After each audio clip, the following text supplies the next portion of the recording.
Hey everyone, welcome to Strange Stories, where we explore near-death experiences and supernatural stories from people who've had a glimpse of the other side. If you enjoy our content, please consider liking the video and subscribing to our channel. Without further ado, let's get to the story of the day. The Voice. The construction of a municipal swimming pool had already begun before my NDE, unbeknownst to the children of the small village. This was most likely due to the large number of people that died in the river, particularly at Casey's Pond, and seeing children swinging out onto the pond on a rope. Although I was charmed by them as we drove by, I never felt compelled to be near water. Instead, being the tomboy that I was, all I wanted to do was build a fort. After all, Weyerhaeuser had already laid down log ties to construct the floor. All we had to do was construct the walls and roof. Yes, tiny minds have grandiose notions that are often impracticable, if not disastrous. Only 2 people still alive knew what had happened to me. When I arrived at the hospital, the mothers of my acquaintances were nurses. I found out about it through the class's Facebook page, and I made a point of having lunch with the other one maybe 10 years or so ago, though I'm not sure how I found her anymore. My mother worked with her mother at the only hospital in town and had to cover for my mother since her daughter had fallen into the river. These hospital women were all quite close, and 2 of them were sisters-in-law. Another nurse and my mother had actually gone to a girls' boarding school together, so I had known some of these people long before we started working together at the hospital. All of these women had children my age, which meant they were all aware that only one of their children had ever been in water deeper than a bathtub. They were all aware that any of them could have been called home to deal with their child's near drowning. My mom was unaware that I was out horseback riding. Linda's father, on the other hand, had taken the horses away, telling us kids that the horses needed to rest and that we should go find something else to do. Linda's father was in charge of me. I should have died from drowning, but I didn't. He was so terrified that he left me standing in the yard in wet clothes. He gathered all the other children in the house, shut the door, and awaited my mother's arrival. Mom drove up the hill and around the bend. Linda's father rushed out across the yard to meet her before she could step out of the car, as the door burst open. He tried to tell my mother what little he knew as they stood by the side of the car, staring at me from across the yard. He was speaking out of the side of his lips as if they were conversing about nothing out of the norm. The other kids could explain how I got into the river, but not how I got out of it. In contrast to Linda's father, I recalled my mother as being quite calm, cool, and collected. But I had a feeling that wasn't the case. She was a wonderful mother who had a tough love approach to child rearing and would not tolerate any bullshit. She never punished me in front of others. Am I going to get it on the way home? And maybe even a spanking once there? I remember thinking. I knew this was a severe situation. Linda's father and my mother finished their conversation, so she summoned me to the car and off we went. My mom said nothing as we drove down the lengthy slope. I figured it would be better if I started the conversation to get it over with. I looked ahead and down at the floor. I initiated the discussion. I apologized to her through my tears. I merely wanted to construct a fort. I promise I won't go out on those logs again. Nothing. My mom remained silent, so I went on. Nothing has changed. Curious, I turned over to see what my mother was so engrossed with that she couldn't take care of business. That's when I understood that if I didn't shut up and stop distracting her, we'd both die if we ran off the road on this steep hill and ended up in the trees. I was old enough to notice that my mother's eyes were so filled with tears that she couldn't see to drive. I was too little to grasp. Mom didn't want me to know how upset she was.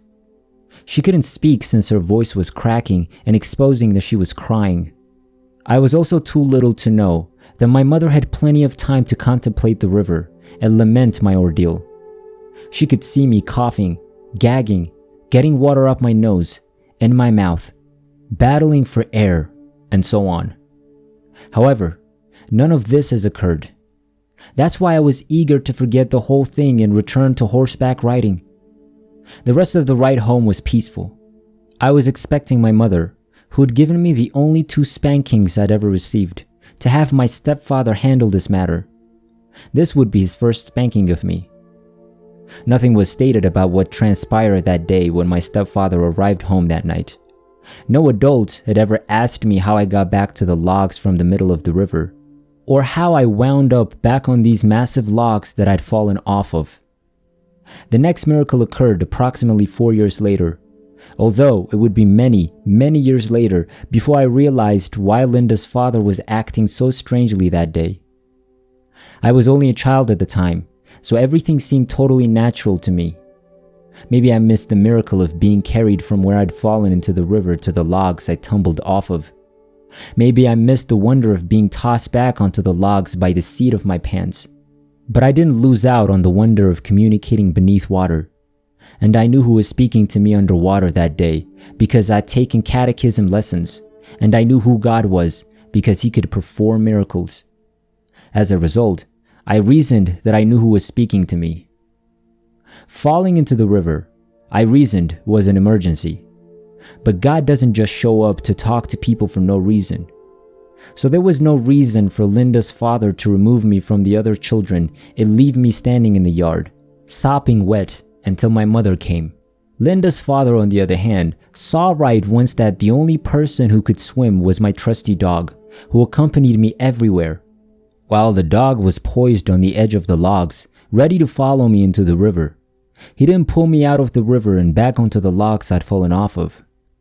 If God could rescue that child out of the river and reestablish her on the log she'd fallen off of, then maybe, just maybe, he wasn't done with her.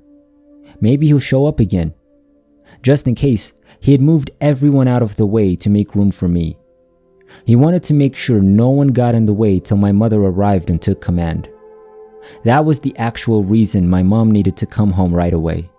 She went to relieve Frank, who was at a loss for what to do or how to manage the situation. He was certain of only one thing. He couldn't keep the other kids in the house for the rest of the day while I stood outside in the yard. Over the years, I would think to myself, how crazy could Linda's father be? After all, he was an adult.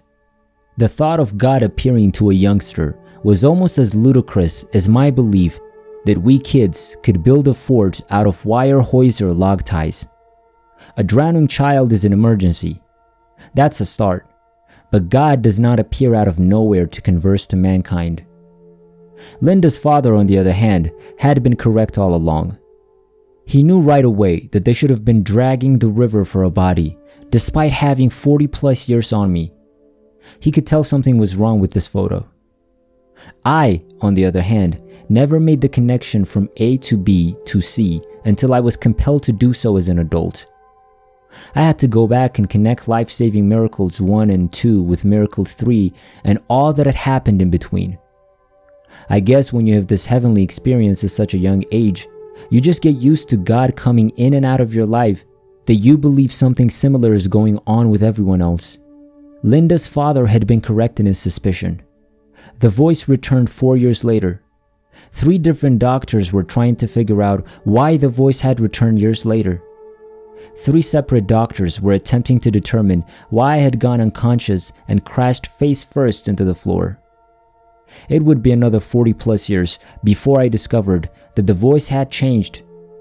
There would be no more chatting to me during the day and no more collapsing to the floor as if shot in the back. Unlike previous years, I found that in January 1998, I would be sound asleep in my bed, and everything I was told had to be captured in writing. This sequence of events piqued my interest, causing me to refocus on what was going on in the globe. It was clear that this situation was no longer about private matters. This was no longer simply about me, and for all intents and purposes, it had never been. This revealed, among other things, why I had been collapsing face first to the floor every time. The voice spoke to me for almost 4 years. This scenario could be regarded as one of the many secrets or mysteries mentioned in the Bible, because the answer is not where one would expect to find it. And as with everything else, while the physicians couldn't figure out what I'd been up to, it turns out they'd been brought into the picture for no reason than professional documentation of their 3 written reports, since that's how God works. Everything with God, just like in the days of the Bible, must be in writing, which makes sense. After all, if he said, "Those who wish to discover me will seek me," how else would we connect the dots unless there's a written trail to follow?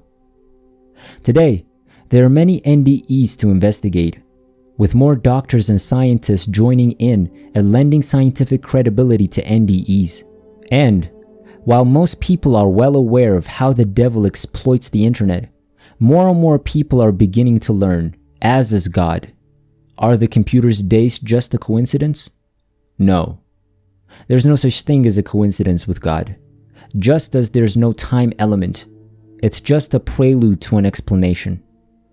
God has now made computers available to the whole public in our day, allowing the entire globe access to his written trails.